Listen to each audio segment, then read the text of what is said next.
Sir बार बार rail हादसे हो रहे हैं, आप इन्हें रोकने के लिए क्या कर रहे हो? अरे बताता हूँ, आप पहले वंदे भारत की ये रील देखिए। सर यही सवाल हमने आपसे पिछले हफ्ते भी पूछा था, तब भी आपने रील दिखा दी। आप ये बताइए इन्हें रोकने के लिए आप कर क्या रहे हो? क्या हम रील बनाने वाले लोग नहीं हैं, हम जमीनी स्तर पर काम करने वाले लोग हैं। सर बताओगे थोड़ा क्या काम कर रहे हो आप जमीनी स्तर पर? अब देखिए ये वाली रील हम जमीन पर बैठ के अपलोड करेंगे, लेकिन कितना मजा आए अगर निर्मला जीएसटी सीतारामन भी आगे से एक पत्र लिखकर ये कहें कि गडकरी जी आप भी थोड़ा टोल टैक्स कम करिए ना। अब धीरे धीरे समझ आ रहा है कि आखिर रेलवे सफेद चादरें क्यों देती है।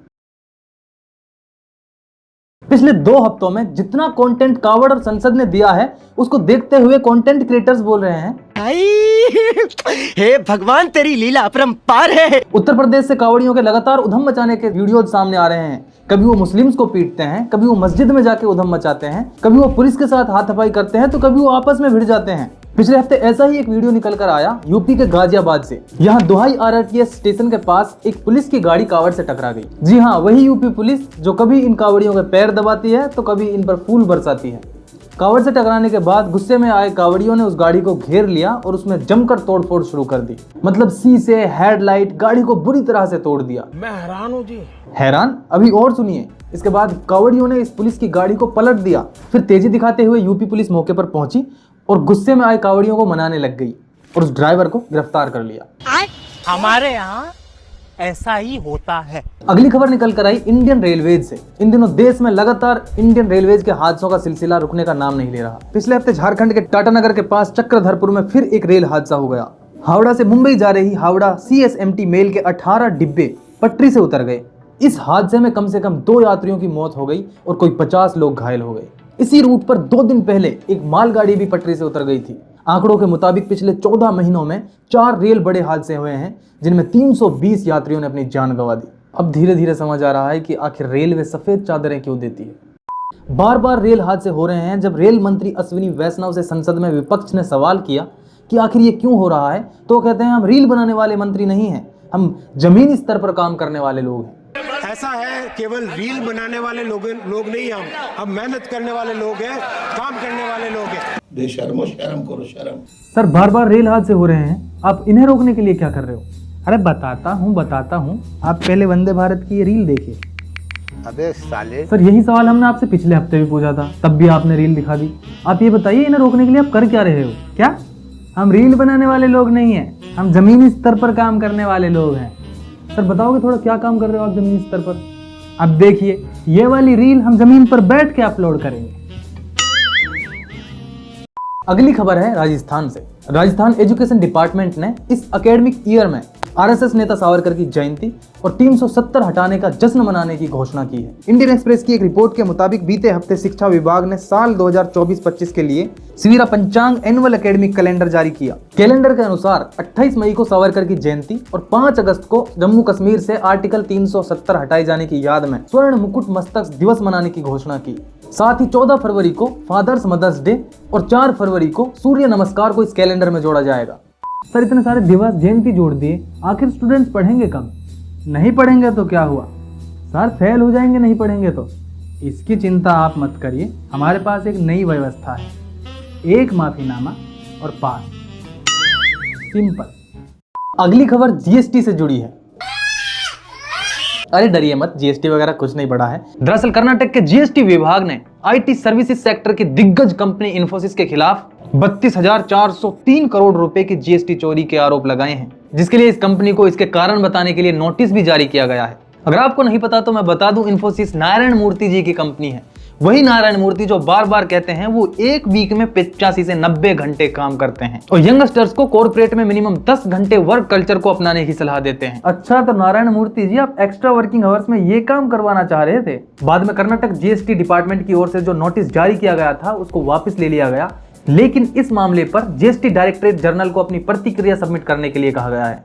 बीते हफ्ते बड़ी खबर निकल कर आई जब दिल्ली के ओल्ड राजेंद्र नगर के राव आईएएस कोचिंग सर्कल के बेसमेंट में बारिश का पानी भर जाने के कारण 3 छात्र तानिशा सोनी, श्रिया यादव, नवीन डाल्विन की डूबकर मौत हो गई। हादसे के वक्त ये छात्र राव आईएएस कोचिंग सर्कल्स के बेसमेंट में बनी लाइब्रेरी में पढ़ रहे थे।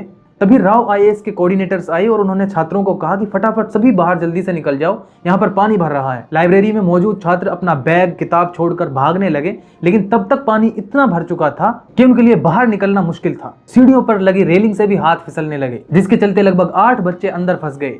जो लोग बाहर निकल गए थे उन्होंने एनडीआरएफ की टीम को कॉल किया, जिसकी टीम लगभग 1-1.5 घंटे बाद आई। तब तक साथी छात्र ही अंदर फंसे बच्चों को रस्सियों की मदद से बाहर निकाल रहे थे। अब इसके लिए किसको दोष देना है? उस कोचिंग सेंटर को जो बेसमेंट में चल रहा था, या फिर उस प्रशासन को जिसे घटना के बाद याद आया कि ये कोचिंग बेसमेंट में क्यों चल रही है, या फिर उस एनडीआरएफ की टीम को जो 1-1.5 घंटे बाद वहां पर पहुंची? किसको दोष देना है ये आप डिसाइड करिए, लेकिन सच ये है कि आज वो बच्चे इस दुनिया में नहीं। एवरीबॉडी, सबके सब चोर हैं साले। खैर चलिए अगले सेगमेंट में चलते हैं और देखते हैं गोदी मीडिया मोमेंट्स। सबसे पहले आप ये वीडियो देखिए। ओडिशा में जब नवीन पटनायक की सरकार थी तो 7 दिन पहले साइक्लोन का अलर्ट भेज दिया गया। इसमें अमन चोपड़ा कहते हैं कि जब उड़ीसा में नवीन पटनायक की सरकार थी तो केंद्र सरकार ने साइक्लोन के लिए एक अलर्ट जारी किया था, और इतने भीषण तूफान के बाद भी केवल एक व्यक्ति की मृत्यु हुई थी। भीषण तूफान के बावजूद एक व्यक्ति की मृत्यु हुई, एक। गुजरात सरकार को भी केंद्र सरकार ने 3 दिन पहले बता दिया था कि साइक्लोन आने वाला है, उन्होंने भी वहां से सभी लोगों को हटा दिया। गुजरात सरकार को भी केंद्र सरकार ने 3 दिन पहले बता दिया साइक्लोन आने वाला है। लेकिन जब केरल के लोगों को भी लैंडस्लाइड के बारे में पहले ही बता दिया गया था तो वहां से लोगों को क्यों नहीं हटाया? केंद्र सरकार की तरफ से केरल सरकार को 7 दिन पहले मिली वार्निंग के बावजूद सैकड़ों लोगों की आपदा में मौत हुई। ये सुनकर आपको लग रहा होगा कि अमन चोपड़ा जी यार वाह, कितने अच्छे पत्रकार हैं यार, कितनी बड़ी बड़ी बातें कर रहे हैं, अच्छी बातें कर रहे हैं। केंद्र सरकार ने लैंडस्लाइड के बारे में जब पहले ही अलर्ट जारी कर दिया था तो क्यों फिर उस सरकार ने वहां से लोगों को नहीं हटाया, है ना? सच्चाई क्या है चलिए आपको बताते हैं। सबसे पहले तो अमित शाह के जिस बयान के आधार पर इसने ये न्यूज चलाई है कि केंद्र सरकार ने तो पहले ही बता दिया था कि लैंडस्लाइड होने वाली है, अमित शाह का ये बयान ही झूठा था। लेकिन इस भाई साहब को तो अपनी वफादारी साबित करनी थी, वो क्यों फैक्ट चेक करेंगे? बिना फैक्ट चेक किए ही चैनल पर न्यूज चला दी। देखिए आईएमडी पुणे के एग्रीकल्चर मेट्रियोलॉजी डिवीजन ने 23 जुलाई को वायनाड के लिए फोरकास्ट तो किया कि 30 जुलाई को जिले में भारी बारिश होगी, लेकिन इसमें 15 mm बारिश की भविष्यवाणी की गई थी, और आईएमडी के अनुसार 15 mm बारिश चिंता का विषय नहीं है। फिर 25 जुलाई को जारी अपने एक्सटेंडेड रेंज फोरकास्ट में तिरुवनंतपुरम के आईएमडी के एग्रीकल्चर मेट्रियोलॉजी केंद्र ने 23 जुलाई से 1 अगस्त तक केरल के लिए सामान्य से अधिक वर्षा की भविष्यवाणी की, लेकिन कोई चेतावनी जारी नहीं की। जिसके बाद तिरुवनंतपुरम के मौसम केंद्र द्वारा 26 जुलाई को जारी जिला वर्षा फोरकास्ट में 30 जुलाई को वायनाड जिले में हल्की से मध्यम वर्षा होने की भविष्यवाणी की। अमित शाह ने यह भी कहा था कि 26 जुलाई को केरल में 20 सेंटीमीटर बारिश और संभावित लैंडस्लाइड की पूर्व चेतावनी दी गई थी। 26 तारीख को मान्यवर ये कहा गया कि 20 सेंटीमीटर से ज्यादा वर्षा होगी, भारी वर्षा होगी, लैंडस्लाइड होने की संभावना है। लेकिन सच्चाई यह है कि उस दिन प्रकाशित आईएमडी एडवाइजरी में ऐसी कोई चेतावनी नहीं दी गई थी। झूठ बोलो, बार बार झूठ बोलो। चलिए आगे बढ़ते हैं इंटरनेशनल बकेती की तरफ। आप पहले कंगना का ये वीडियो देखिए। जैसे ही मैं घर से भागी 1.5-2 साल में मैं एक फिल्म स्टार थी, एक ड्रग एडिक्ट थी। अबे एडिटर ये वाला नहीं, दूसरे वाला। मुझे तो लगता है कि उनका टेस्ट होना चाहिए, क्या को किसी का कंजम्पशन करते हैं वो। इस वीडियो में कंगना कह रही हैं कि राहुल गांधी का ये टेस्ट होना चाहिए कि वो ड्रग लेते हैं या नहीं। जिस तरह की बात आप करती हो कंगना जी, आपका तो ड्रग टेस्ट करने की भी जरूरत नहीं। अभी तो हमें और जलील होना है। अगली बकेती निकल कर आई लखनऊ से।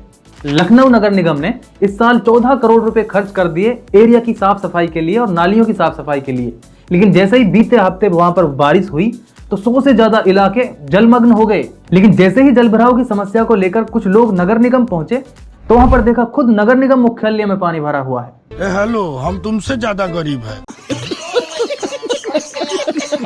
आपको याद होगा बीते हफ्ते कुछ किसान नेता राहुल गांधी से मिलने संसद आए। इस पर बीते हफ्ते लोकसभा स्पीकर ने टिप्पणी करते हुए कहा कि राहुल जी आपने संसद की गरिमा का उल्लंघन किया है।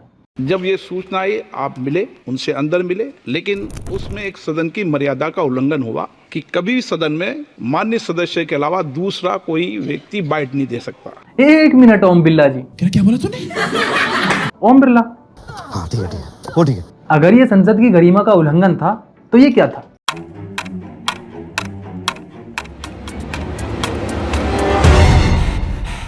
राहुल गांधी भी लाइक, मैं करूं तो साला कैरेक्टर ढीला है। वैसे आजकल संसद की कार्यवाही में दिल गार्डन हो रहा है, बहुत मजा आ रहा है यहाँ पे। राहुल गांधी और स्पीकर ओम बिरला की नोकझोंक का आप ये वीडियो भी देखिए। मीडिया वालों को सर आपने पिंजरे में बंद कर दिया, सर उनको बाहर निकाल दीजिए प्लीज। एक सर बेचारे हाँ सर बेचारे सर मीडिया वाले हैं सर बेचारे नहीं है वे बेचारे शब्द मत बोलो उनके लिए सर नॉन बेचारे मीडिया वाले हैं सर बीते हफ्ते एक अच्छी खबर निकल कर आई जब ट्रांसपोर्ट मिनिस्टर नितिन गडकरी जी ने केंद्रीय वित्त मंत्री निर्मला सीतारमण जी से एक पत्र के जरिए लाइफ एंड हेल्थ इंश्योरेंस के प्रीमियम पर 18% जीएसटी को हटाने की मांग की। 28 जुलाई को लिखे इस पत्र में उन्होंने ये तर्क दिया था कि इन प्रीमियमों पर टैक्स लगाना जीवन में होने वाली दुर्घटनाओं पर टैक्स लगाने के बराबर है। उन्होंने कहा कि यह टैक्स लाइफ इंश्योरेंस में रुकावट डालने जैसा है। गडकरी जी ने वित्त मंत्री से यह अनुरोध किया इस प्रीमियमों से जीएसटी हटाने के सुझाव को प्राथमिकता दी जाए और इस पर विचार किया जाए क्योंकि ये वरिष्ठ नागरिकों के लिए बोझ है। इन माई ओपिनियन हेल्थ इंश्योरेंस के प्रीमियम से जीएसटी हटना चाहिए। मैं इसके लिए गडकरी जी की सराहना करता हूं, लेकिन कितना मजा आए अगर निर्मला जीएसटी सीतारमण भी आगे से एक पत्र लिखकर ये कहें कि गडकरी जी आप भी थोड़ा टोल टैक्स कम करिए ना, है ना? क्या बात है सर, क्या बात है सर, क्या बात है, ये बात है। चलिए अगले सेगमेंट पर चलते हैं और करते हैं फैक्ट चेक। बीते हफ्ते केरल के वायनाड में भारी बारिश के कारण लैंडस्लाइड हो गई जिससे सैकड़ों लोगों की जान चली गई। इस पर डीडी न्यूज के एक पत्रकार अशोक श्रीवास्तव ने एक ट्वीट किया कि वायनाड के सांसद राहुल गांधी जी और वायनाड की भविष्य सांसद प्रियंका वाड्रा दिल्ली में है, पर वायनाड के आपदा पीड़ितों के बीच सेना और आरएसएस के लोग काम कर रहे हैं। वही सेना जिसे वायनाड के सांसद कहते हैं कि उन्हें चीन वाले पीट रहे हैं, वही आरएसएस जिसे वायनाड के सांसद आतंकवादी संगठन कहते हैं। तो आइए फैक्ट चेक करते हैं। दरअसल अशोक श्रीवास्तव ने जो फोटोज शेयर की हैं वो 5 से 10 साल पुरानी है, क्योंकि इसमें आरएसएस के कार्यकर्ता खाकी चड्डी में हैं। और ये आपको भी पता होगा कि आरएसएस के कार्यकर्ताओं ने चड्डी पहनना बंद कर दिया है। अब मेरा आपसे एक सवाल है कि ऐसे कई संगठन हैं जो वायनाड में पीड़ितों की हेल्प कर रहे हैं, लेकिन आपने आरएसएस की एक फर्जी फोटो ही ट्वीट की। आप सच में पत्रकार ही है ना, या आरएसएस के प्रवक्ता? खैर फिलहाल इस वीडियो में इतना ही। अगर हफ्ते की हाइलाइट्स का एपिसोड आपको अच्छा लगा हो तो अपने दोस्तों के साथ शेयर करना और कमेंट भी जरूर करिएगा, क्योंकि हम करने वाले हैं आपकी 5 मजेदार कमेंट्स को अगले हफ्ते के हाइलाइट्स में शामिल। चलिए फिर मिलते हैं अगले हफ्ते। Thank you.